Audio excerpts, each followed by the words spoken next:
Welcome to the MSU Extension Profitability in Montana Agriculture podcast. I'm John Hawley, and I serve as Director of Communications for MSU Extension based here in Bozeman, Montana. And this podcast will also be co-hosted at times by my colleague Joel Schumacher, who is our Extension Specialist and Agriculture Program Leader. This series seeks to highlight MSU Extension subject matter experts and others whose applied research and outreach help farmers and ranchers make informed and profitable decisions across Montana. And today we're really going to focus and lean in on agricultural profitability. But a little bit about MSU Extension first before we jump into these first topics and I introduce our guests. We are an organization, MSU Extension, of 97 locally based agents, 45 plus subject matter experts who serve local needs across all Montana counties, that's 56 counties, and 7 reservations. Our goal is to improve lives and communities across the state by providing unbiased, research-based education that integrates learning, discovery, and engagement to strengthen social, economic, and environmental well-being. Well, now that I've made my pitch for Extension, I want to introduce our guests today. I have Jane Mangold and Tim Seipel, and I'm going to give them the chance to introduce themselves. And Jane, I'll let you go first. You are our MSU Extension Invasive Plant Specialist. Can you talk a little bit about what you do for Extension? Sure, John, and thanks so much for inviting me to be part of this podcast with Tim. It's a great opportunity. So, my work focuses on um, developing and then disseminating information on how best to manage invasive plants in rangelands primarily, but also kind of our natural areas and wildlands within Montana.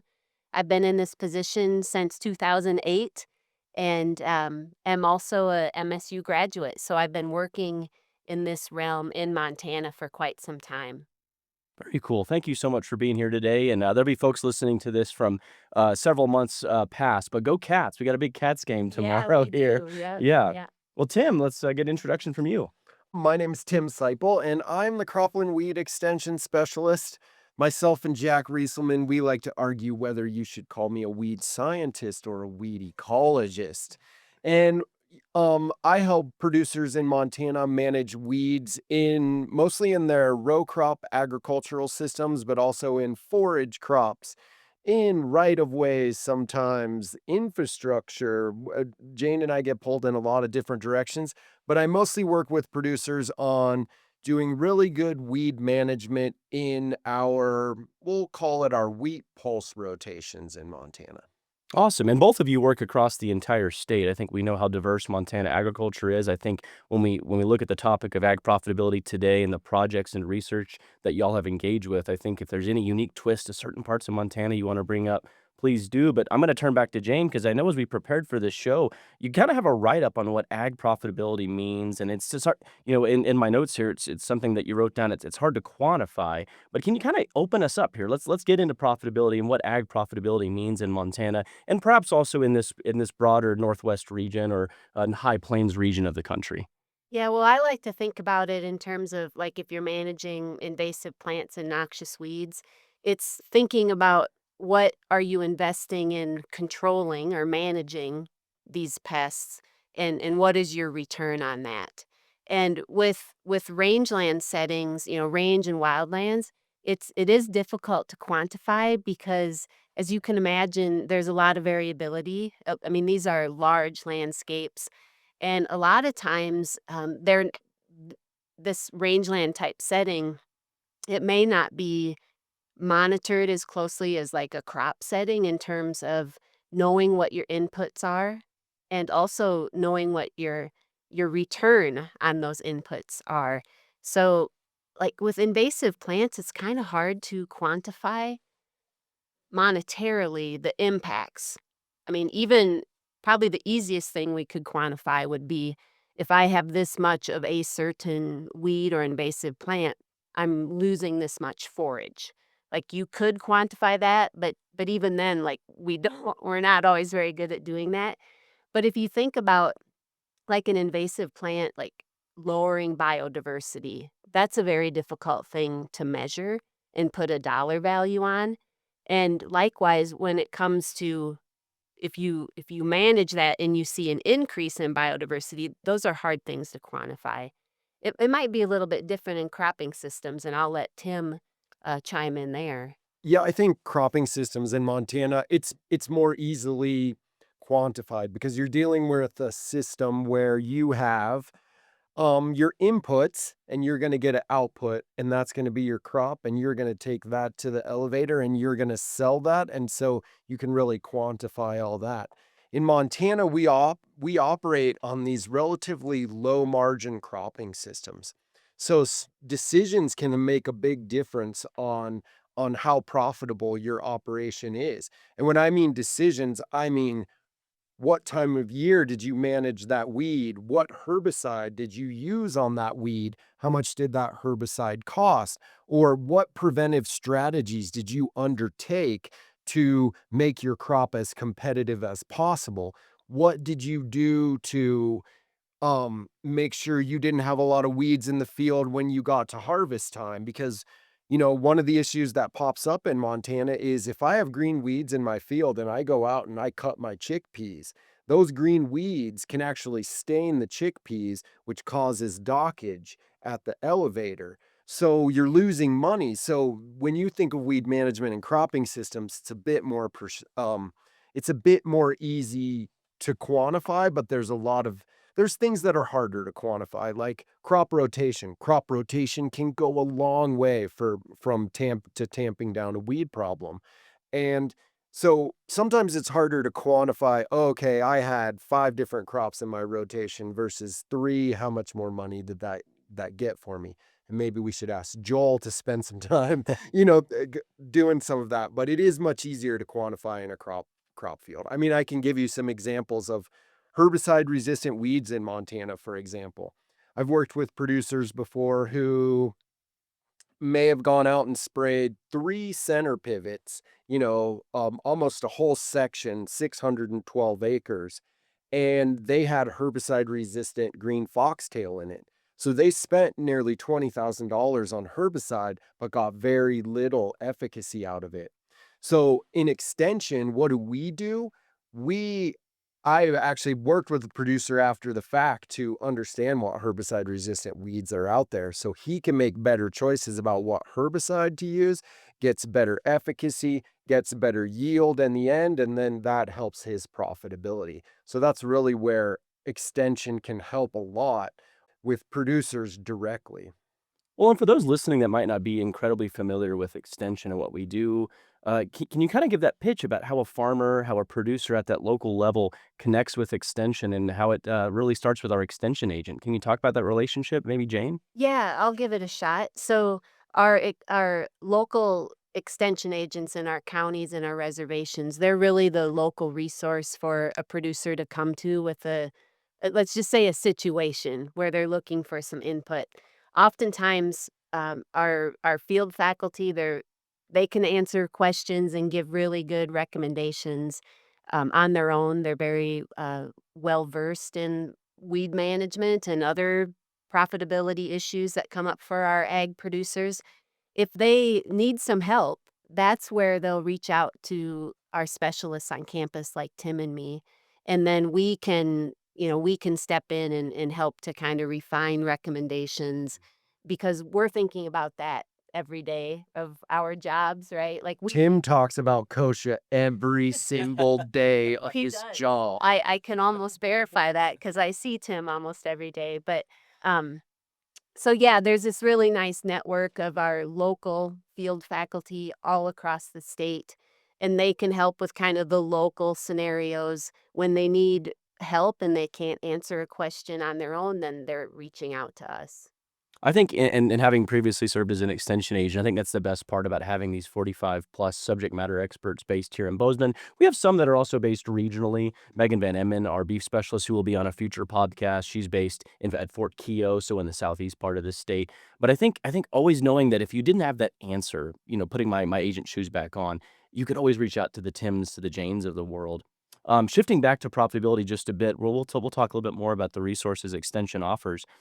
Tim, something caught my attention that you mentioned margins. So Mhm. maybe for those that aren't so focused specifically on the crop production side, but maybe are listening to this to learn more about agriculture, maybe some students at the MSU College of Ag are listening to this for a project. Can you tell me more about when it comes to profitability and maybe how it's different in agriculture versus other businesses? You mentioned thin margins. What exactly does that look like for a producer growing wheat, growing barley, etc., versus somebody that's running a grocery store, somebody that's running another small or large business?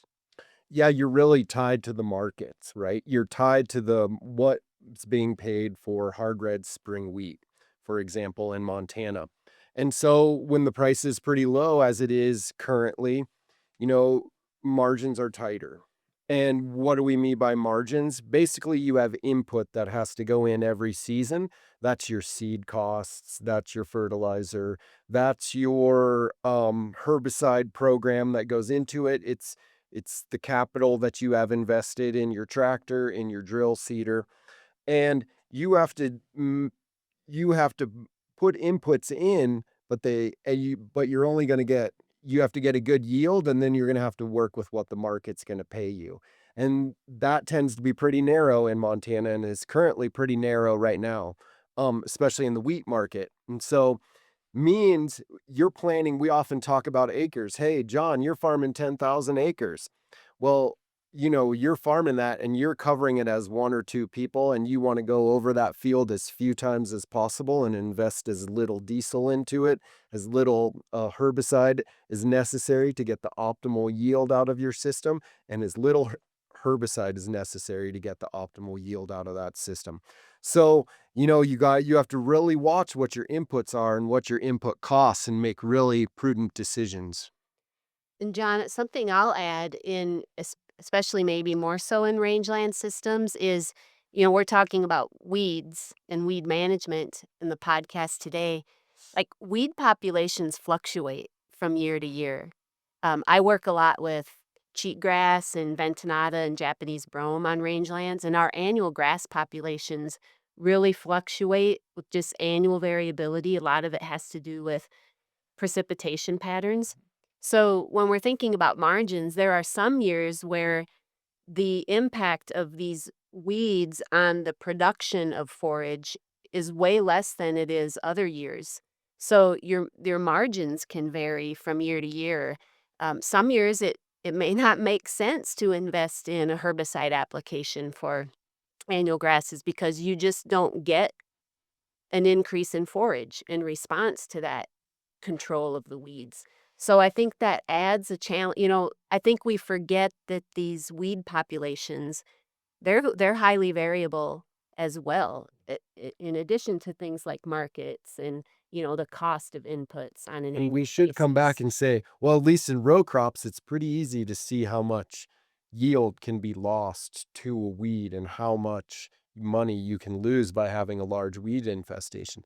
Sometimes when you have a relatively small weed infestation, this was something that we actually confronted at May's research in Huntley this year is okay, we're right at the border of should we go do another herbicide application or should we not do another herbicide application?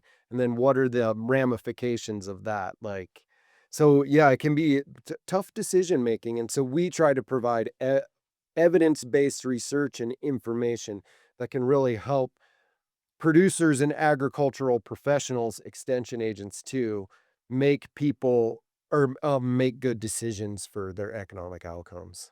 Absolutely, and that's a great transition here because you just gave a shout out to our partner in maize, which is the Montana Agricultural Experiment Station, which is embedded within the Montana State University College of Agriculture. Can you talk a little bit about those partnerships and how research and engagement have benefited agricultural producers and their profitability? Yeah, so we have the Ag Experiment Station, which is Montana wide, right? And a portion of our salaries come from this funding that supports ag research all across the state and contributes to the research based information that we develop. In addition to that, and as part of that, we have our ag research centers, which are physical locations at, I think there's 7 different ones Seven, you know. across the state. They're regional so that we're trying to develop region specific information for producers in that part of the state. Yeah. We should note Montana is the fourth largest state, and I joke we work from the Yak to Alzada and back. If you guys are familiar with Montana geography, from the northwest corner to the southeast, it's a really large state. So having these diverse research centers allows local demonstration trials, gives us local field plots. I've collaborated with our maize faculty at the Northern Ag Research Center. For example, we have a new project going with Ricardo Pinto, looking at the efficiency of spot spraying and its effects on soil health. Um, and I've worked with Pat Carr and Jed Eberly, especially out of Moccasin and the Central Ag Research Station. It's another great collaborators to work with. And they're the ones that make it possible for us to gain the knowledge through research to be able to extend it to our stakeholders in the field. So they're vital cooperators. Well, that last part there almost makes me want to make this a history podcast. I took a history of higher education course earlier this year, and we talked a lot about the founding of the land grants and Yep. and then the experiment station funding being established through, I believe, the Hatch Act in the late 1800s. Smith Lever in 1914 established extension, and these partnerships at every land grant university are so beneficial. And Tim, to highlight something that you just mentioned, it's highly localized. Yep. What they're doing at the experiment station in Corvallis versus Havre couldn't be more different because it's responding to the local production needs of producers. And our extension agents engage with those teams there on the regular. We have specialists like Dr. Pinto, our precision ag specialist, based at some of these places. But maybe talk about the benefits you've seen from these projects and how they've informed producers. Maybe even a little bit. We don't want to get too heavy into data today, but a little bit into the evaluations of our programs and how producers have said because of these programs we have benefited or increased profitability or increased or reduced inputs and increased yields. That's the entire goal in farming, right? You want to cut Right. back on those inputs. You kind of touched on that earlier, and we want to increase yields. But talk more about those partnerships and if you have any specific projects you want to discuss again. Well, I had an interesting project a few years back we worked at with the Western Ag Research Center in Corvallis with Zach Miller, where we were looking at combining herbicides and seeding to try to restore cheatgrass infested range and pasture. We worked on a couple sites, one site right there on the station, one site in a cooperating private landowner just up the road from the research center. The private landowners are also a big partner in the research that we do. We do on-site research with private landowners, and then we also had that same study, a site over here in Gallatin Valley. So that was a really great project where we determined that like the ideal timing of a herbicide application combined with the ideal time to seed perennial native grasses to restore these pastures. So that's one example. So, example from this year, 2025, with funding from Montana Wheat and Barley Committee, we've actually been looking at how to use spot spraying systems in fallow and what makes sense economically. And we've done that at the research center in Huntley, the Maize Research Center. And it's been really super interesting because we've used these spot spray systems. We compared them to the standard farmer practice. We've used some of the more modern dual booms where you can do different things with the boom, and it's been really fascinating. And it points to a few things that producers have given us feedback on, and then we've seen in the field. And that's is a spot spray system worth it when you have 85% weed cover of volunteer weed in that field? No, it's really not. So you're not getting much return on investment at that stage. But when you get later into the fallow season and you're coming back in August and you're respraying these plants, then yeah, then you end up using less herbicide. You get more return on investment in that. Actually, Ricardo Pinto, Dr. Pinto, has a precision ag newsletter that if any of the listeners want to check out, it's on his website. And maybe we can link to it at some point where we have it in Absolutely. there. But he has a few articles in there about that, and we wrote the most recent one for this month. But and all that research was conducted at Huntley. We've done other thistle research, organic stuff out at Central Ag Research Station. With crops, you can get a really great premium on your crop, and so there's a there's a lot of people who want to get into the organic system, but it's a very difficult management for a cropping system, and dealing with some of those weeds can be really tough too. So we've done some research on station, off station, around Central Ag, working with the producers in that Judith Basin Valley to improve some of their management practices.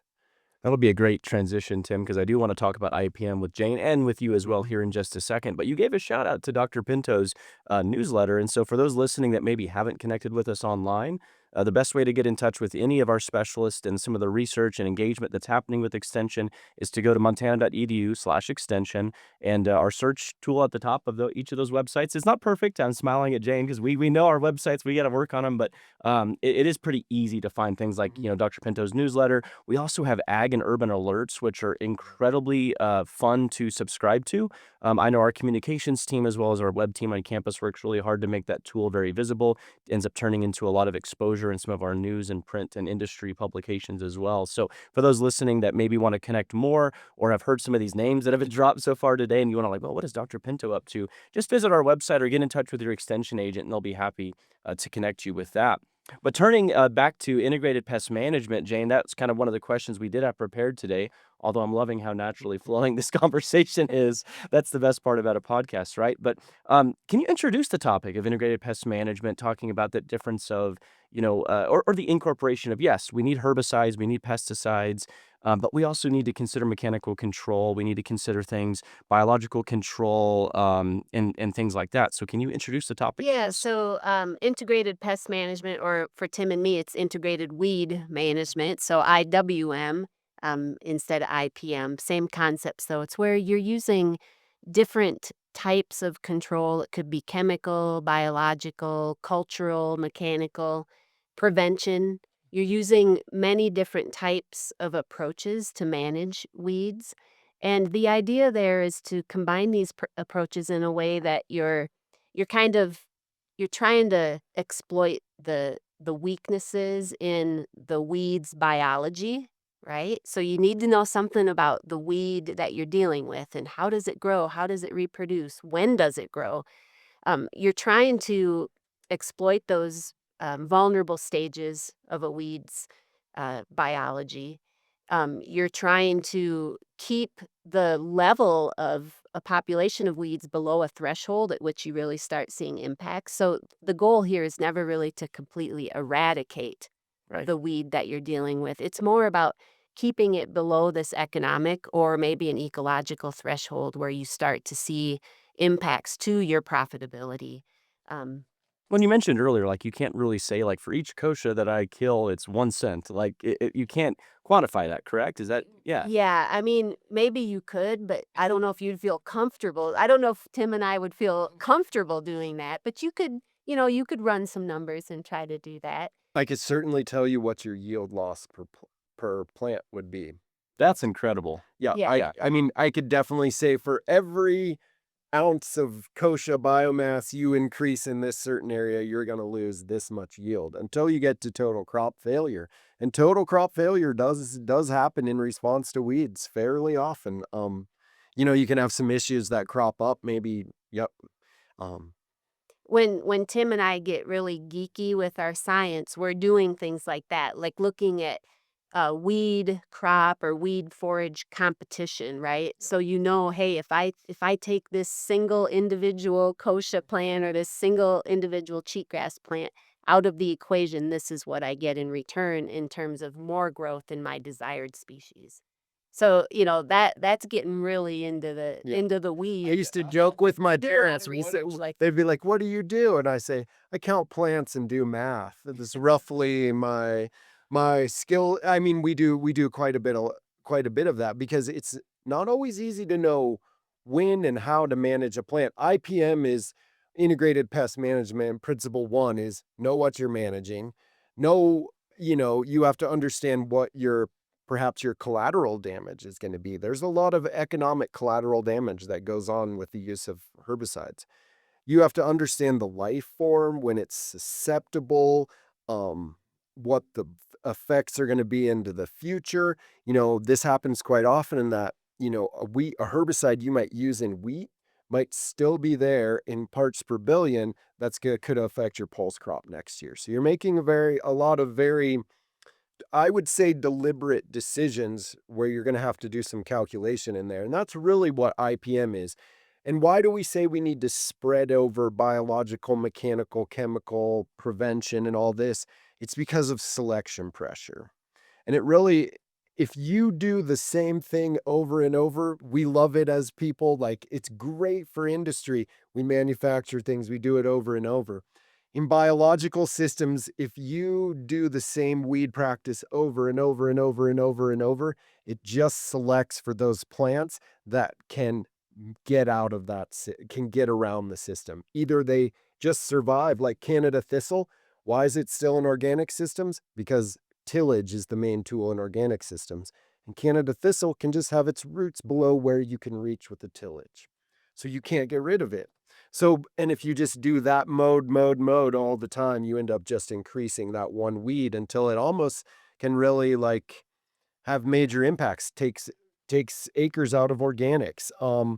Herbicide resistant weeds drive up herbicide costs, and people did the same thing over and over. I could say in Northeast Montana and the pulse crop growing regions, we did a project with some local agronomists. We had all the ag agents involved from the region too, and it was a good cooperation. We said, you guys are complaining about herbicide resistant kochia. We're going to come up here and we're going to call this geocaching kochia, and you're going to tell us where all your worst problematic fields are, and we're going to go out and collect it. We're going to tell you what it's resistant to. And so we did that. We worked with Inga Hawbaker, with Wendy Becker, with all the local agronomists, and we went out and collected it. And we saw herbicide resistant patterns, and we don't need to get into the weeds of what we're resistant to, but basically it takes the bottom baseline herbicide program from about $17 to $20 an acre to $25 to $30 an acre. And if you didn't use IPM and say, what weed do I have here? What's it susceptible to? You would even probably lose more money because you would undertake a practice that wasn't appropriate for that weed in that field. And so really IPM is gathering as much information as you can and making the best informed decision that you can that gets you the best yield, least amount of inputs, most profitability. I mean, IPM is ag profitability. It is. That's what I'm hearing. It is Ag ag profitability. Because maybe if when inputs were cheaper in the past, you could go out and just put an input out there and say, okay. But now when you're talking fertilizer, herbicides, insecticides, all these input prices, you need to be very surgical, very precise, and know what you're doing if you're going to make profit. And in our low margin systems that we talked about. Well, without an economist in the room, I hate asking this. So if you don't feel comfortable, that's okay. But you mentioned other inputs. What about labor? Labor, I feel like that's something, labor costs. You talk about tillage, and that means someone's on a machine or even sometimes hand tilling. I remember when I did an ag internship seeing tillage crews, people out there actually pulling up weeds that were so herbicide resistant you couldn't do anything with them. So again, not an economist in the room. I don't want to put you on the spot, but that's another input that I think we hear a lot about in all industries right now. Labor, prices, what we pay people hourly has gone up. What impact has that had on agriculture too? Yeah, maybe in row crop agriculture, we're running really big machines. And so one person can cover a whole lot of True. acreage. So maybe in row crop agriculture, we certainly feel labor shortages. We certainly feel all that's very much out there. But it's also the diesel mechanics, all the other people that go up the system. As sprayers get bigger and we're spraying with booms that are 130 and 140 feet wide, then one person can cover a lot of acreage, but we do end up needing a lot of seasonal labor that's out there. Well, and in range and wildland systems, you can't use that big equipment that is maybe more efficient to operate. You're talking about people with backpack sprayers Right. walking around hillsides or somebody driving an ATV with a sprayer on the back.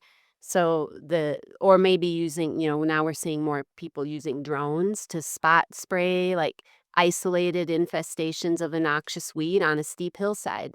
But yeah, so I think the more complicated and hard to access the area becomes where you're dealing with these noxious weeds and invasive plants, the more expensive it becomes. Absolutely. And again, thanks for responding to that. Don't want to put the non-economists on the spot because I think we had our ag economics conference each year. Labor costs and things like that certainly get brought up. And Joel, our host for future podcasts or our co-host on future podcasts, can certainly dive into that a bit. Um, we're doing really good on time here, and I want to shift or maybe when it comes to IPM, we have a variety of ways in extension on how we serve Montanans, producers, and farmers. I want to talk about what the Schutter Diagnostic Lab offers Yeah. to people in Montana. Y'all are both engaged with Schutter in various ways, and if you do or you don't have some data on how much money is saved by properly identifying things in the lab that are sent to us, oftentimes via the extension agent or directly from the producer themselves. So Jane or Tim, can you introduce what the Schutter Diagnostic Lab offers to Montanans? I Yeah. have a good relief story too. Okay, so we have a new infestation of water hemp in the state, and I think you were hinting about Rogan crews pulling out these resistant weeds and the Palmer amaranth and water hemp. So it is here on the Montana State University campus. If you don't know what you have for an insect, for a plant, for a disease problem, for anything that focuses around plants or insects, you can go to your local county agent and say, hey, I'm not sure what this is, but I think it might be causing a problem in my crop field, in my forest, in my rangeland, in my home garden, in my basement. Yeah. For insects. For insects, insects, yeah. yeah. Hopefully you don't have plants. Anything from ticks to ladybugs, invasive bugs. You can take it to your local agent. A lot of times they're super knowledgeable and can identify it. There's some great smart agents out there really good with insects, plants, all kinds of things. And if they can't identify it, they'll have it submitted to the Schutter Diagnostic Lab on campus. And then we help them we usually identify it. Insects, plants, diseases, all kinds of things. And the case that I was talking about before, someone said, oh, we have this water hemp infestation. Oh no, I think it just showed up in all the sloughs. And they sent the plant in, and the landowner was super worried. The agent was super worried, and rightly so if it would be really water hemp. Turns out it wasn't water hemp, and it was a different plant, and it got identified by the Schutter Diagnostic Lab. Everyone breathed a sigh of relief, and no one went and put unnecessary inputs into a water slough where you have to deal with all kinds of other issues. And that was all because the Schutter Diagnostic Lab. And in that Is instance, I mean, how many hundreds, maybe a few $1,000s might have been saved? Obviously, quantifying that is perfect, but that's a great example of how, yes, we might positively identify that weed, that bug we really don't want to see, but in this case, that was It was incredible. weed that wasn't really a weed. Yeah. It was actually a native plant, and it was really Good. it was a cool native plant, actually. So the other thing that I think the Schutter Lab is really an important element about is the early detection of a new pest in the state. And we've had that happen quite a few times where we've identified Medusa head, which is another invasive annual grass, or we've had Palmer amaranth. We've had insects come Yeah, into the the Lyme lab. disease carrying tick. Yeah, that were like the first record of the black-legged tick that can transmit Lyme disease. So our Schutter Diagnostic Lab works with our other agencies and entities across the state who are really focused on preventing establishment of invasive pests. And there's a great network and a great communication between the Schutter Diagnostic Lab and partners like the Department of Ag or USDA APHIS.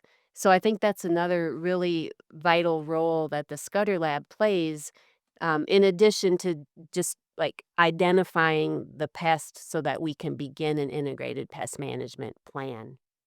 And we've really started calling the Schutter Diagnostic Lab kind of a nexus. It sits in the middle for us, and samples get submitted, they get identified. And what's really a little bit unique and I would say very positive for Montana State University Extension is you don't just get the thing identified. You get a connection to your county agent who also can have a connection to the specialist who then can, if it's a problem, give you specific recommendations for how to deal with it. So it kind of forms a information hub where we connect local extension, our ag stakeholders, all together with with folks on campus.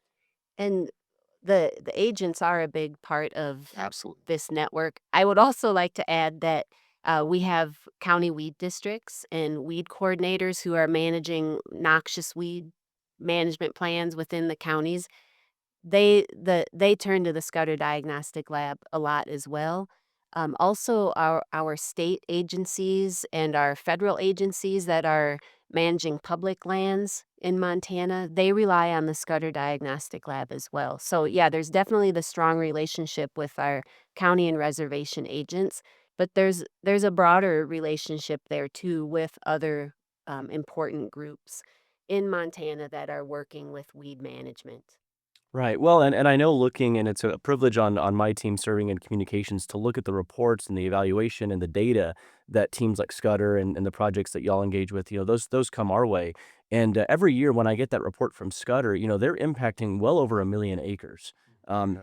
And Montana has a lot of production acres, but that is a ton of acreage impacted. I wish I had the financial numbers behind that, but it's got to be probably tens of millions of dollars in production impacted or benefited by these services, and that partnership that Scudder has, like you said, with the local weed districts, with the agents, of course, and then with Department of Ag, and even some of our national partners, USDA, and then the ag organizations as well. I mean, y'all are very present at a lot of these conferences. I was privileged to visit the Montana grain growers a few weeks back, and I think I saw both of you there. But maybe just one, Just me. just you, Tim. Yeah, but maybe talk about a little bit how you engage and share this research, and let's lean back in ag profitability if you can at conferences and events, especially this time of year.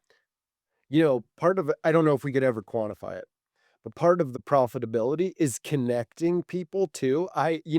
At the grain growers, I had a lot of fun. We have a lot of new faculty that are in extension as specialists. We have new county agents.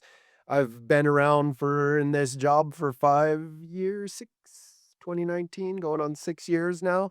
And I've met a lot of the people, and I had a great time introducing industry people to the new agents, to our new faculty up in Haver, to the new weed scientists out at SART. And so it's really where the grain growers you had a lot of people come together that are really involved in Montana agriculture you know, from the seed to shipping it out of the PNW and sending it to Asia. So you see the whole gamut there of all of the people that are involved. And I think it's just really great in those situations to bring people together because there's certain synergies that start to come together that help. Or someone might be dealing with an insect issue in grain bin storage. And you can say, oh, David Weaver, Raisa, our colleagues, talk to them. They know about this. So there's something that's hard to measure there, but that's part of the profitability and that extension brings to agriculture in Montana. Sometimes, to be honest, our economic impacts are so huge that I am scared to write these numbers down, to be honest with you.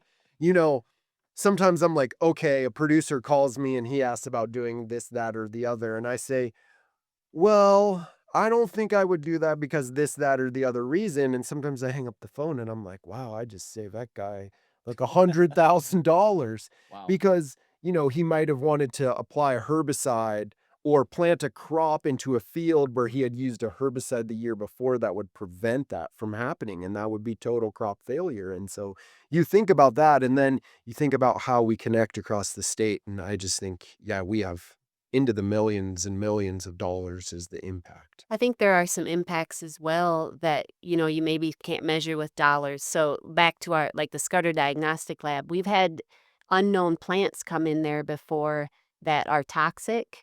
And we had one instance where it's a white bryony. It looks like wild grape, but the berries are very toxic. And we had a homeowner send in a sample that they were going to make jam Oh, wow. with these quote grapes and just wanted to make sure they were looking at the right thing. Well, it was white bryony, very deadly. Like 35, 40 of those berries can kill a person. So there's some very important impacts that maybe aren't measured with, by dollars that we are helping people with um, by identifying unknown plants and giving them management recommendations not to use this plant because it's highly toxic. Well, that's why I love our history. And again, I was nerding out a few minutes ago. I'd love to do just a podcast on extension history, but unfortunately, we don't have quite the time for that. As we get ready to wrap up here, I guess I'm gonna put you both on the spot just a bit at the end. When you think of this broad topic we've addressed today of ag profitability and looking ahead to the next 5 years of Montana agriculture. Now, we can't predict weather. My goodness, we certainly haven't predicted this start to winter in 2025 here.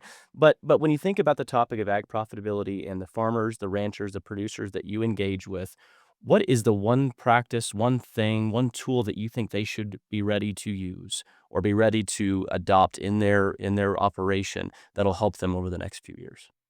Well, for me, thinking about range and wildland systems, it's and weed management, it has to be prevention. Um, keeping up to keeping up to speed with what some of the potentially really impactful species are on the horizon, and being on the lookout for those, and if and when they are found, taking action to control them before they have the opportunity to spread. There's been some economic analysis on the value of prevention, and there was a report, this was back in the late 1990s, but for every dollar spent on prevention, you could save yourself $14 in the future Wow. if something were allowed to spread and you have to deal with it on a landscape scale. So for me, it would be prevention.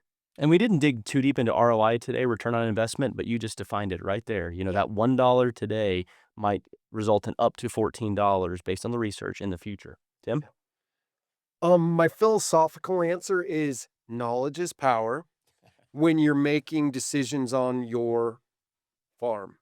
So I think as we transition from an age of very prescriptive farming to an age where we think about, in some ways, the wellness of our field, of knowing our soil health, of knowing our soil nutrition, of making more diverse rotations, the biggest thing is information and how we use it.